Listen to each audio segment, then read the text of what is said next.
Sa akin, kasalanan ni Bongbong Marcos na ang dami niyang kinorap. Yan, kapag parehong-pareho ng tatay niya. No, kahit yung psychic rewards tinanggal mo.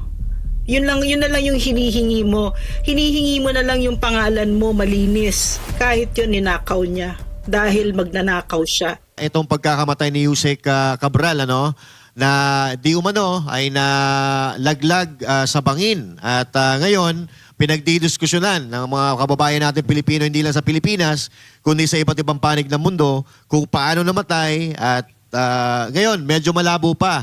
Doc Lorraine, ano po ang masasabi niyo po dito sa pangyayaring ito?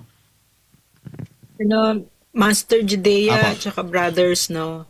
Like you said, wala pang malinaw, di ba? Pero what's interesting to me, what I find interesting, is yung kawalan ng tiwala ng taong bayan sa administrasyon ni Bongbong. So that right away, siya yung binibintang. 'Di ba? Agad-agad nakita natin on social media kasi binomonitor ko yung social media all over 'yan. So that's what I find interesting about all of this, no? Na agad-agad siya talaga yung inisip ng tao. At saka bakit naman hindi, no? Nakita naman natin sa net approval ratings -20. Ganun ang ibig sabihin ng -26 Bongbong Marcos, na tapos na yung mandato mo, tapos na talaga sa tao dahil sa panloloko mo, pag nanakaw mo, lahat ibibintang talaga sa'yo. And even this, no, for me, yes, definitely, no, whatever it is, he's part of this. Whatever it is, whether it's suicide, whether it's foul play, he has to be blamed for this. Kasi if you look at kilala ko kasi si Yusek Cabral, nakatrabaho ko yan. No, very impressive yung kanyang record, 'di ba? Yung work record niya, tsaka yung educational background, etc., 'di ba?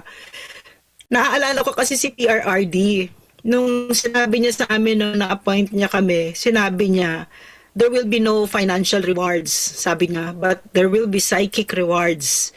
And he delivered on that. Talagang totoo, I've never felt the joy na naaakit ka sa bundok, tapos bubuti yung buhay nila, gagawin mo lang yung trabaho mo, hindi ka magnanakaw, walang kapantay, yung nakikita mo, na bumubuti ang buhay ng mga kababayan mo, at umaandar ang Pilipinas. And I'm guessing that at some point in Yusek Cabral's life, she was like that, di ba? Dahil public servant siya, 40 plus years, di ba? Tsaka maganda yung kanyang reputation until dumating siya until naging pangulo itong pinakawalang kwentang pangulong ito. Ayun. At sa akin, kasalanan ni Bongbong Marcos na ang dami niyang kinorap. Yan, kapag parehong-pareho ng tatay niya. No, kahit yung psychic rewards tinanggal mo. Yun na lang yung hinihingi mo. Hinihingi mo na lang yung pangalan mo malinis. Kahit yun ninakaw niya dahil magnanakaw siya. Nako. But anyway, kung ano po yung opinion ni Doc Lorraine ngayon dito sa programa natin, yan din po ang nakikita natin na opinion ng karamihan sa ating mga kababayan. So ngayon, parang sabi mo kanina, Doc, maganda po ang record ni Yusek Cabral during those times na nakasama mo siya. Parang ngayon lang po nasira siguro. Parang ganun po ba? Yes. Yes. Like us. 'Di ba? Kahit naman nung time ni PRRD o yung maayos-ayos na mga presidente, pinagkakatiwalaan natin kahit papano ang gobyerno. Pinagkakatiwalaan natin kahit papano. Ang most trusted noon ay ang AFP. Is it the same now? I don't know. Boss D, I'm sorry, Doc. Boss D, ano ang masasabi mo dito? Medyo naputol ata si Boss D, no? Si Boss D. Dahil medyo naputol si Boss D, ikaw na muna. Kung yung Ako talagang napapaano ako dito yung klase ng pagkamatay at saka yung reaction ng family. Medyo ang daming Ang weird, no? kababalaghan kung tawagin ko. I mean, uupo ka ron na ikaw ay di umano sabi ay siya ay may fear of heights. Tapos uupo ka ron, Kenan Road dito ata, no? So upo ka ron tapos we don't know if it's suicide o itinulak. Kasi kung suicide, parang unlikely na doon ka tatalon eh. 'Di ba? Yun yung fear mo. Marami, ano mo yung nangyari? Maraming questions. And tapos ayaw ipa-autopsy, yung mga ganong klase. Pero kung ako, this is just my opinion. Ang sabi is it's lumalabas parang fake death. Yes. Parang kung may tanim witness, merong tanim istorya eh. Ako na yung cause only, maraming, bangkay. ako na yung kuya, maraming nagko-comment. Nagpapasa ako ng mga comment eh. Maraming consistent yung mga comment na to ha. Kasi yung kuliraw na buhay ka, pinatakas lang. Paniniwala ba kayo? Kasi walang autopsy. Hindi mo alam kung nasan yung walang lamay. Walang buro, walang buro lamay, eh. walang plano. Sa ano yan, di ba? Tatlo nga daw ngayon tatlo eh. Ang unang hinala ng mga netizen, buhay. At ito ay parang lamang, palabas. Pangalawa, pwedeng ipinapatay dahil dun sa mga hawak niyang dokumento na marami talagang may expose ng mga pangalan ng mga matataas na tao kaya ipinapatay. Pangatlo, Di umano, ha? Di umano ha. Pangatlo, yung pangalawang nagpapatay, kundi yung pamilya. Kasi medyo pinaghihinalaan nila yung driver at yung asawa. Kasi first time in history sa kasaysayan na ganito ng mga krimen na ang mismong asawa mismo ang nagsasabi na walang foul play na naganap doon sa nangyaring yon. So, alam nyo naman, ang utak ng mga Pilipino, malikot yan eh. Matatalino na Pilipino. Ang katanungan, yung tatlo palagi na yan. Palabas lang, buhay pa talaga si Cabral, pinatay siya dahil doon sa mga dokumentong hawak niya, or pinatay siya ng pamilya niya dahil din dito sa nangyaring issue na to. Alam mo, kaya hindi, hindi rin natin... Nababasa natin, disclaimer Oo. nababasa lang po namin ito sa mga comment ng mga netizen. At hindi natin masisi yung taong bayan na nagko-komentary ng ganyan kasi the way they handled yung investigation, habang iniimbestigahan, lalo na dumadami ang tanong kasi hindi legit, hindi maganda yung pagkakaimbestiga nila. 'Di ba? Hindi iniimbestigahan lahat ng anggulo.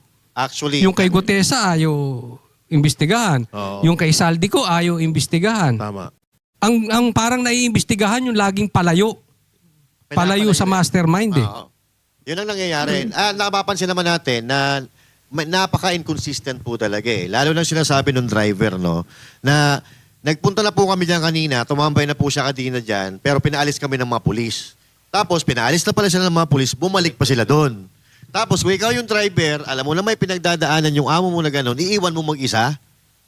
Parang hindi ka nag-iisip noon. Yung Logic lang. yung Logic story, lang, diba? yung story yan, not telling eh. Oo. Tapos, ang nangyari pa dito, iniwan niya, pagbalik niya wala na. Nakatagpuan nandun sa baba na. Kung amo mo, ba't iiwan mo yung amo mo? Oo, tama. Diba? Logic lang. Ano lang eh. Common sense lang. Ba't ko iiwan? Sa'yo kung nagtatrabaho, dapat nandito ako. Tama. At ito pa, after noon, may nakita pa tayo na selfie na nakangiti siya habang nakaupo si Yusek Ayan, doon ayan, sa oh. may... Ayun, oh. Ayan, habang nakaupo siya doon. At ang nakakapagtaka pa dito, no, itong asawa, I'm sorry pero ito kasi napapansin ng ating mga kababayan. Yung asawa, parang ilag na i-autopsy. Itong asawa niya na si Yusek Cabral. Na kung ako ang asawa, abay, ako pa mangunguna na magsasabi na i-autopsy mo yan. Gusto ko talagang malaman kung ano talaga yung ikinamatay ng aking asawa. Ako mismo ang mangunguna. Napapansin ngayon ng mga kababayan natin na parang may ilag, natatakot ba, nabayaran ba, yun ang sinasabi nila eh. At nagkakagulo-gulo na nga sila ngayon eh. Sinasabi ngayon ng DILG secretary natin na ang balita daw parang nag-i-inspection. Paano mag-i-inspection yan? Nag-resign na nga yan. Di ba? So, pagulo ng pagulo ang istorya, parang halatang halata na inlalayo tayo doon sa flood control para kung sususugan lang natin, itong nangyayari ngayon, palayo tayo ng palayo sa flood control kung saan-saan tayo pumapasok. Nandiyan si Boss D. Boss D, ano masasabi mo dito sa pangyayari dito kay Cabral, kay Yusek Cabral? Ayun nga, nagbabasa na tayo social media. Nakita ko yung Pilipino. Gagal. Parang ako na ikaw.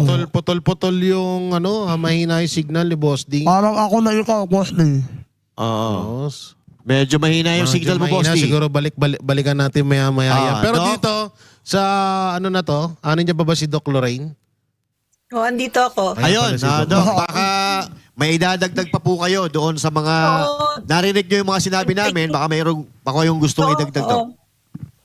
Oo, narinig ko, no, grabe pala, no, dami palang speculations, no. Pero again, at the heart of this talaga, kaya napakahalaga ng tiwala sa gobyerno. Napakahalaga nun. Kasi nawawala yung agam-agam mo. Kunyari, i-compare nyo, kunyari si PRRD ang president ngayon. 'Di ba?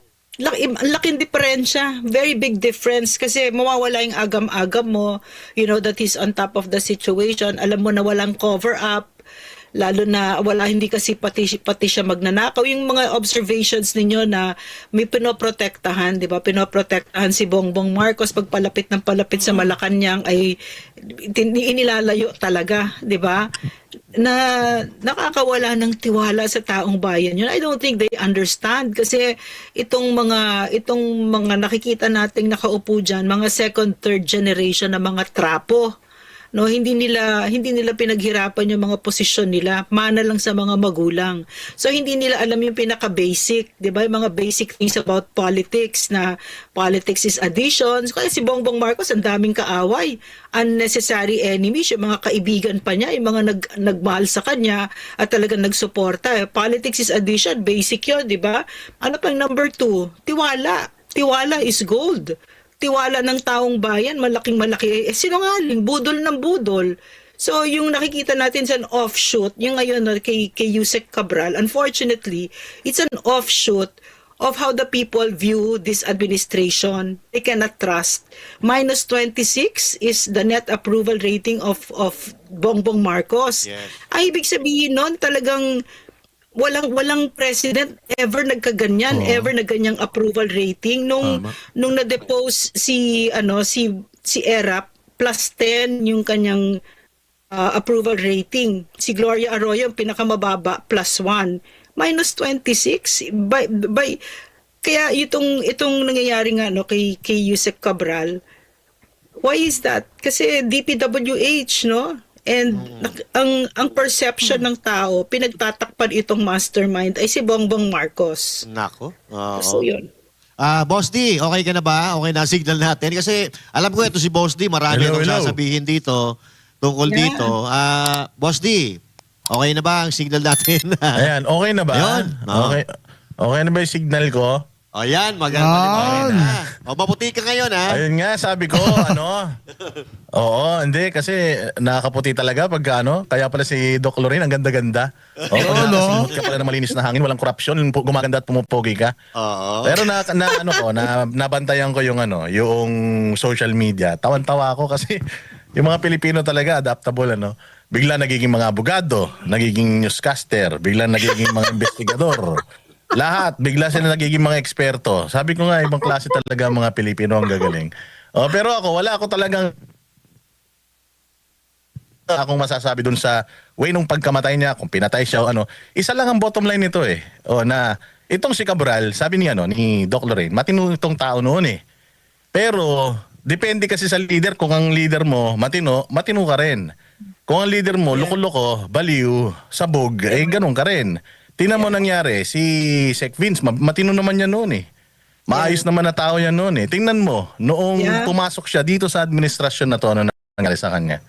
Di ba na-corrupt siya? Hindi ko sinabing corrupt siya, pero nagbago yung isang matinong Vince Dizon noon, biglang naging ganitong klaseng Vince Dizon ngayon. So, bottom line is, si Yusek Cabral, convinced tayong lahat na sangkot ito dito sa corruption. And kung matinong tao ito noon at biglang nadamay, after 45 years, biglang nasangkot siya sa ganitong klaseng corruption, ibig sabihin, may problema talaga sa administration na ito. Yeah. Kasi whether inutusan si Cabral na mag-corrupt or naging corrupt siya dahil naging maluwag yung administration, ibig sabihin, corrupt talaga yung sitwasyon at yung administration natin ngayon.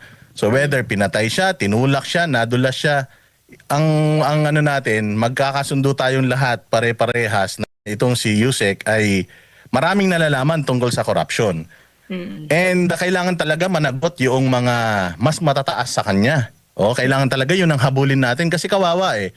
Yung mga nasa ibaba na napipilitan lang gawin itong corruption dahil inuutos sa kanila, sila ngayon yung mga napipressure, sila ngayon yung mga nagko-commit ng mga yan. Katulad niya may isa ring di ba, nag-commit din ng suicide somewhere na dyan yata sa Mindoro, tama ba 'yon?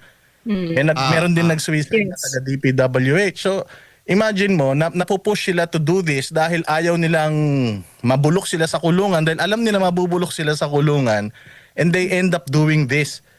Hindi ang problema dito is yung corrupt na sistema na inintroduce nung administration natin doon sa mga matitino naman na mga government officials natin. Imagine mo 45 years.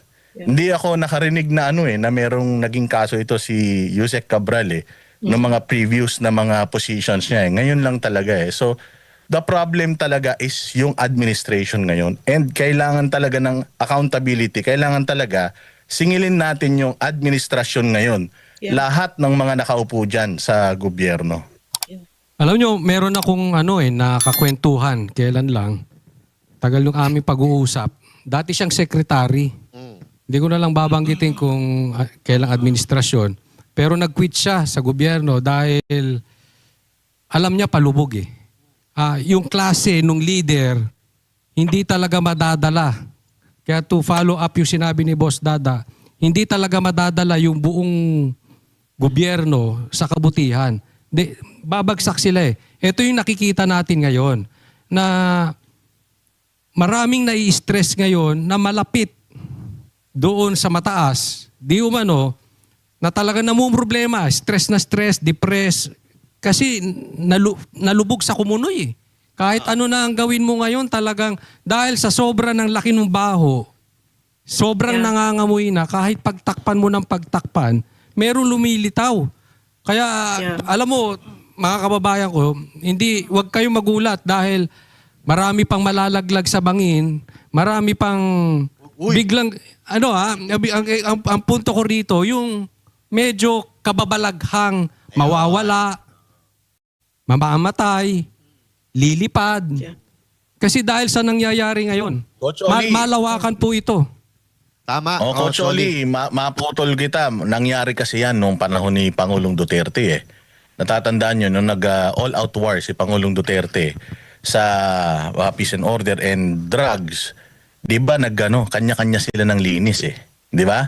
Yung mga pulis, yung mga asset nila, tinumba na nila, kaya nga ang daming mga biglang lumutang sa ilog, biglang may mga placard dito na di ka wag tularan. Hindi ba sinisisi nila ngayon yun kay Pangulong Duterte O ngayon, ganun din ang nangyayari. Nakita mo, naglilinis sila sa hanay ng mga kawatan, naglilinis sila. Tapos isinisisi nila sa mga Duterte. Sabi ni Doc Lorraine, makikita mo talaga doon sa mga mga social media users na ang sinisisi nila dito yung administrasyon ngayon. Yun ang sinisisi nila dito Pero kung makikita mo yung vloggers sa kabila, yung mga dilawan, pag nakita mo, ang sinisisi nila dito si Pulong.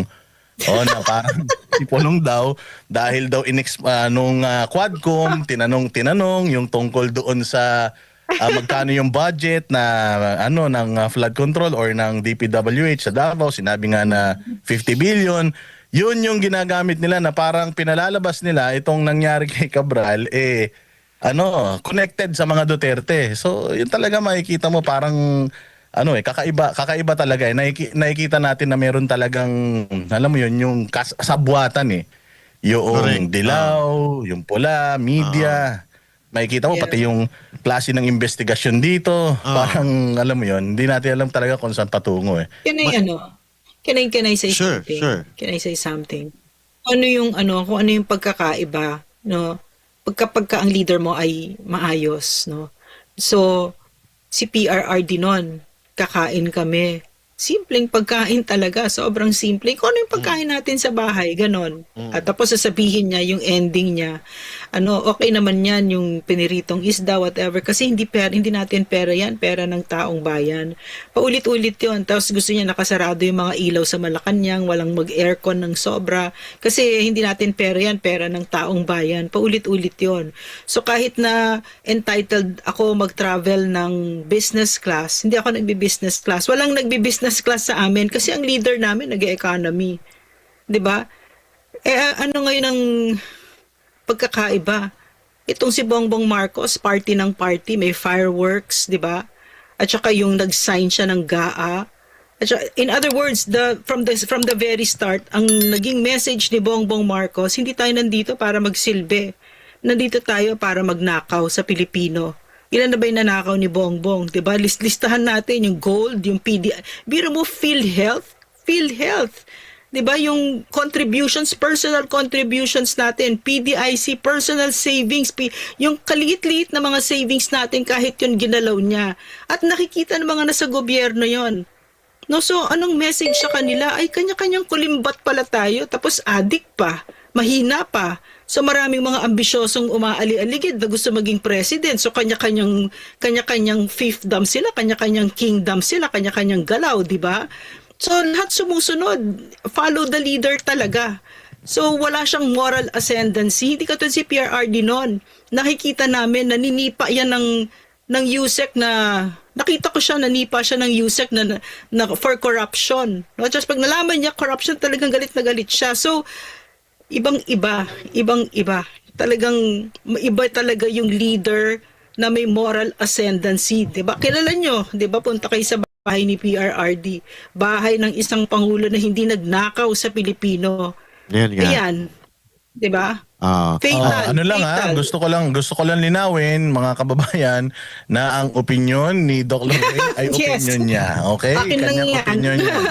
hindi yan ang Si Yan Doc- sa SNI, akin Si yan. Doc Lorraine pa. Okay, thank you very Si much. Doc Lorraine pa. Grabe, Ah, tapos Pero